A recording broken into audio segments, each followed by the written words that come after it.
Welcome time for World Round for Starts and Ends. I'm your host Jacob. And when I was thinking about doing this video today, I was wondering if I should just do a whole Cowboys Rant video, kind of airing of grievances, kind of intervention of some sort.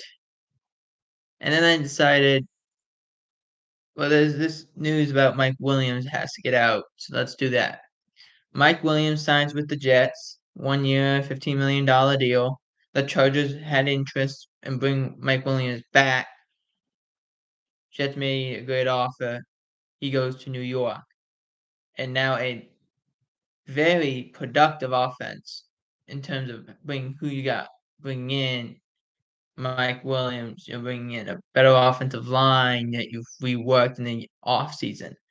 Um, some question of if Aaron Rodgers is actually going to play to a Rodgers level. We don't know exactly if that's true or not because we haven't seen a 40-year-old have to rehab an Achilles injury, which is very painful, especially at his age. But it's a great signing. It's a great signing for the Jets. It also, now you question what the Chargers were even doing in saying, okay, we'll trade Keenan Allen because we believe we can get Mike Williams back. Well, now Mike Williams is gone. So you're going to draft a wide receiver? You have to because Quentin Johnston, he couldn't catch anything last year. Josh Palmer, I like the player, but he can't stay healthy. That's not Simi Fehoko isn't exactly going to pull the paint off the walls at this point of his career because he hasn't done anything. So there's questions about that. But that's not really what we were here for today. That's just news that had to get out. Um, the news that we're here for today specifically is the lack of Dallas doing anything in free agency. I don't know if you watched the podcast or not. The What I Play podcast of where me and Lucas will go and basically just say things that isn't being said or aren't getting enough coverage of being said.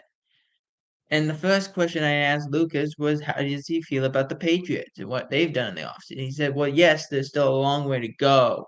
But in terms of what we were last year, in terms of what we made the decision to do with our quarterback and trading Mac Jones to the Jaguars, excuse me, that was a great move. It was a move that was necessary.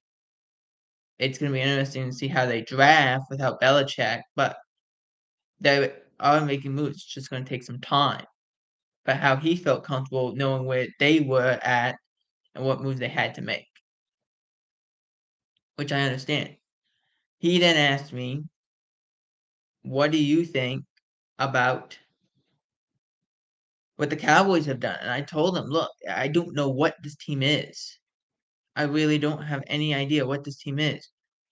They're either going to tank, which in tanking in March doesn't make any sense, or they are going to and rebuild next year in 2025, or they're not gonna tank and have a good season, get into the playoffs, get bounced pretty early on like they did last year. That's this team at this point. They are not doing one or the other though. That's the issue. They're kind of doing both at the same time. And it's frustrating because I'm looking at this and I see at three different angles. I say, okay, you have two offensive line hole. You have a hole at left tackle. You have a hole at center. You cut Michael Gallup. So you have a hole at wide receiver. Let's see what happens with Gallup. But you have a place open at wide receiver. You signed Rico Dowdle back, but you still have a hole of your starting running back. The Cowboys have said they want to draft at that position. Okay. So that's four positions that I just named on the offense that there's space open for starter caliber players. And then you go and you say, okay, 2 defensive ends left, 2 defensive tackles left, a cornerback is gone. You're thin at linebacker because Leighton Vander Esch retired after being released on Friday. He was tired on Monday. You brought in Kendrick, so you kind of balanced out, but you still need to get some people. So that's another position that you're probably going to draft. You have safety who is walking in free agency at the moment. You haven't signed him back. No one has signed him. So maybe you bring him back on a cheap deal. But the point is, I'm trying to make 2 offensive linemen, running back, receiver, 2 defensive ends, 2 defensive tackles, corner, safety. That's 10 people that you have to replace. You don't have 10 draft picks. You don't have enough draft picks. You have to make a move. Now you could say, yeah, we can put Deron Bland on the outside, and that'll be okay. What if Trayvon Diggs is not ready by week 1? Or maybe he's out there on the field, but he's not fully back yet. It takes to like week 5 or 6 before he's fully back. You don't know. And plus having 2 boom or bust players is not exactly what I'd want to do if I'm Dallas. Where you could go and say, okay, well, hang on, there's an Xavier Howard, there's a Stephon Gilmore out there. Let's go interview them. Let's go visit with them. Let's go talk to them. They haven't done that. I don't understand why. They just haven't. They haven't made any moves of significance. Like, yes, they brought back Rico Dowdle. Okay, on a very cheap 1-year deal. Basically, he's making vet minimum, and he's not even guaranteed a roster spot.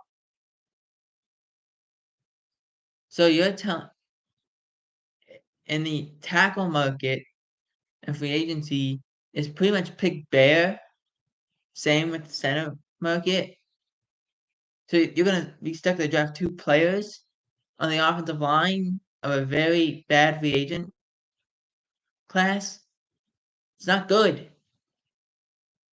And the Cowboys haven't decided if Tyler Smith is playing tackle or not. So, because I feel much better if he's playing tackle, because now there's more guards. There's a center we can take, but we have a guard we can draft. And now we're all set. The offensive line is fixed, or we can get a guard in free agency, and now the offensive line is fixed when we draft at center. That's what they could do. They choose not to. They choose not to do anything, which is frustrating.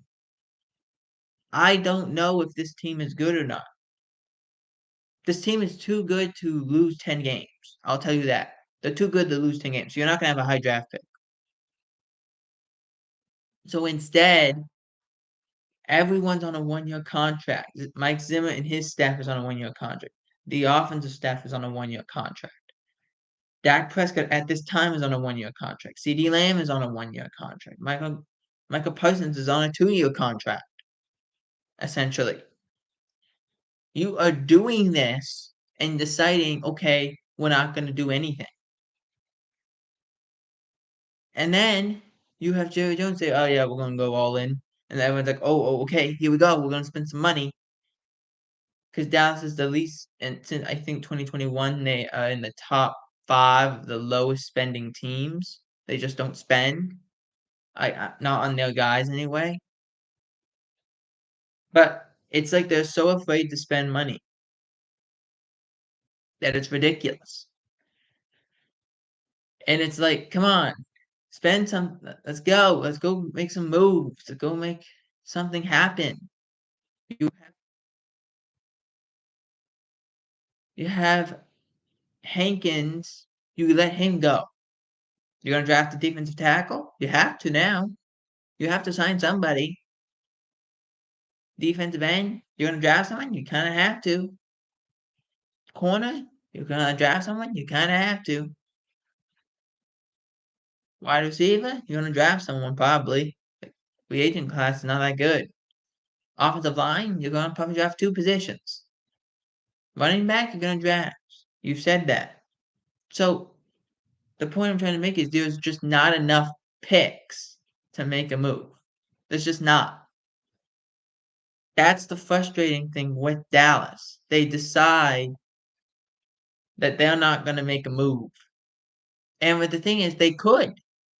They could restructure some people. If they had extended Dak or extended CD, extended Dak and extended CD, they've just doing that created $30 million. Just doing that created $30 million. They created $30+ million just extending Dak and CD Lamb. Just doing that. And then if they had extended Micah, they would get about 40, a total of $40 million with just those three guys. Then they could do some other restructures, letting some guys go. They would have had about $50-60 million to use this year. They would have had money. They chose not to do that. No, let's take the cap hit now. It's what they do. And then they said, well, hang on, we're going to go all in. We're going to sign Dak. We're going to sign CD. We're going to sign Micah in August. Why in August? There's no reason to sign them in August. Signing them in August is like the equivalent of doing nothing. Why sign him in August? To give him a deal? That's it. That's the only reason to give him a deal. When you could have signed them in March so you had money so you could go get people? That's what they did. That's what they're doing. They didn't do anything. And they chose not to do anything. And they've done that for like 15 years. I don't know if you saw on the thumbnail that since 97, I don't even know if I have this correct. Let me see if I have this. Okay. Since for the last 15 years, I can't read this. Hang on. I think it says 133 and 133. I think. But the point I'm trying to make is they are so bad at being good. And I thought about this last night. Dallas is like this. They operate like this. They either want to be the worst team to make the playoffs or rather than being the best team to miss the playoffs. That's what they want. They rather be 10 wins all the time, knowing that they're going to get bounced in the playoffs in the first round. Instead of being the best team to not make the playoffs and be able to get better players and spend more money and do these things and go and have a chance to win a championship.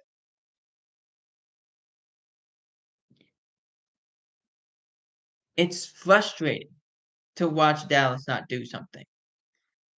Because if you look, I believe Dallas has 8 picks this year. I have to do numbers. Okay, you have a first round pick, you have a second round pick, you have a third round pick. You don't have a fourth. You have 1/5, you have 2/6, and you have 2/7.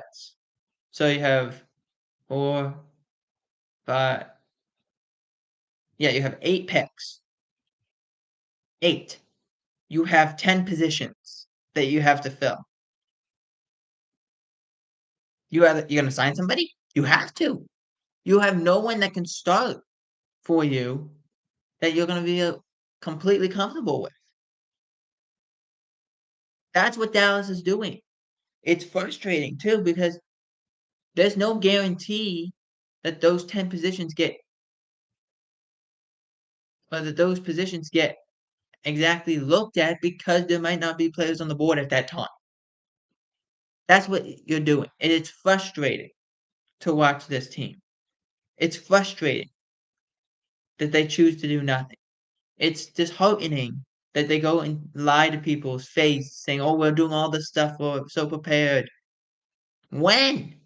Do something. Do something. Signing a backup running back on a cheap 1-year deal does not count for doing something. It doesn't. where there was, let me see if I can find this here. Hang on.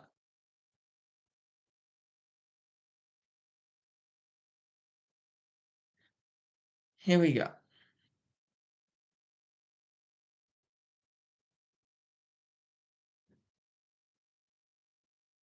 You have offensive guards that you can call. If you go and move Tyler Smith the tackle, you can go call Dalton Reisner, who was pretty good when he was in Minnesota this year, and he only played half the year. He was pretty good.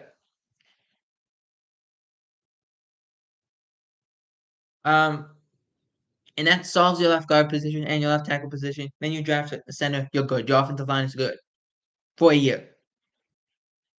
You don't have to worry about it. Um,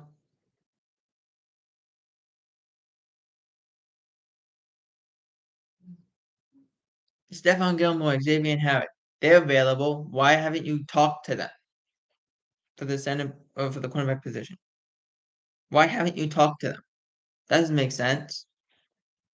Wide receiver, if you're gonna draft one, you're gonna sign one, do something. You gotta do something quickly. It's just, it's frustrating. If they want to do something, Dallas will do it. But they go and bring other people around and just expect you to understand what is happening. It's frustrating. Now, let me see if I can click this. Okay. Here are the best free agents available according to CBSSports.com. They say Ryan Tannehill, doubt that. He was not that good this year. J.K. Dobbins, when healthy, J.K.'s a great player. Problem is he hasn't been healthy. He's torn his ACL, he's torn his Achilles, he's done all these things multiple times. But when he's healthy, he's a good player. Why haven't you called him? I don't know. OBJ, I mean, not a great thing, but as a third, would you be interested? Show up. Why haven't you talked to him? That's another question. You don't really need a tight end. David Bakhtiari, I think he's pretty much done. I think you have a better chance moving Tyler Biadasz to tackle, or not Tyler Biadasz, Tyler Smith to tackle, and saying, okay, now let's go get a guard. But Andres Pete, I think he signed, so it would be really Dalton Reisner, which would be a good option if you're Dallas, because now you just have to draft a center and you're good. Connor Williams coming off a torn ACL. The pressure rate looks great. He actually played really well at center. His problem is he's coming off an ACL that he tore in December. When did he have surgery is the question. Because if he had surgery late, that's not good for playing an offensive line position. Jadeveon Clowney looks like he's going to probably go to Carolina, more than likely. I thought maybe Seattle because of Mike McDonald, maybe going to Carolina. But I also would not be against it. Terry Tut of the Houston Texans. Um, there's not much on this market. It's very weak, but you have to make a decision, and that's the best option you have. So why not? Let's take a chance. Zach Cunningham played pretty well when he was with the Eagles. Why haven't Dallas called about it? That's a question I don't understand. They haven't called about some of these players. Xavier Howard, another player they did not talk about. They haven't called. They haven't visited with. It's problematic. And I know this is more of just a saying, okay, well, he's here and he's a great safety. But what about Justin Simmons? I know you wouldn't probably do it, but Todd France is his agent, the same agent of Dak Prescott. Why haven't you talked to him? Talk to him. See what happens. Maybe you can increase this Dak Prescott process along a little bit too. And you get some moves done. It's frustrating to watch them do nothing and then say, "Oh, we're doing everything. We're doing our jobs." No, you're not. Your job is to call the agent. They're not being asked to call you. They're not in charge of doing that. They're in charge of you calling them to get the best deal that they can get. Why does Dallas insist that they know better than the player and the agent? And then they do this thing, which is 1990s over and over again, in which they decide, you know what? We're going to talk about in the newspaper just how much you take up the salary cap or how we can't pay you because we don't have that kind of money when we do. And the newspaper eats it up and it makes them look bad. And then finally they come in like they're the superheroes and say, "We got a deal done. It took a lot, but we found a way to do it." It's frustrating. And they've done it since 1995, where they say that bull. They say that bullshit all the time. It's frustrating. It's aggravating. I watched this team play since I was 7 years old. They do this every single year. It's frustrating. No person should be so frustrated because of a team's lack of productivity. Dallas decides we're not doing squat. That's an issue. And that's a problem. It's the reason why they're in the position they're in. Now, before we get out of here, we have to talk about Chase Young. Chase Young signs a deal, 1-year deal with the Saints. Not a completely guaranteed deal. Comes out this morning that Albert Breer texted that Chase Young needs neck surgery. Needs neck surgery. He needs neck surgery because last year he supposedly suffered a stinger in the preseason. Turned out it was something way more worse. He'll have to have neck surgery and be out for 3 to 5 months. And he'll have neck surgery in the coming days. But the reason they signed him was to give him the time to rehab. My whole thing of this, and I applaud what the Saints did. That's quite a risk when you know exactly what it is and you felt comfortable enough to do it. I applaud you for that. Not a lot of teams would have done that. Because if we're in March, we're in late March, you sign a deal or make a move like this, and you move into and say, okay, at the earliest he can come back is June, July. And at the latest, it's September, October. That's a risk. That's a risk. And that's just the rehab. That's not saying, okay, we're good to play. I'm back to where I am. I'm back to where I need to be. I don't know. I hope Chase Young it goes well for him. I hope he starts to become back and become a badass back on the field again. I hope so. The kid deserves that chance. And I hope he's all good after this surgery, and I hope he doesn't have to have another one. But I hope I applaud the Saints for signing him, knowing that this is what was going to have to happen. In which not a lot of teams do it, but that I applaud the Saints for. For NFL World, I'm Jacob Hebert. Out.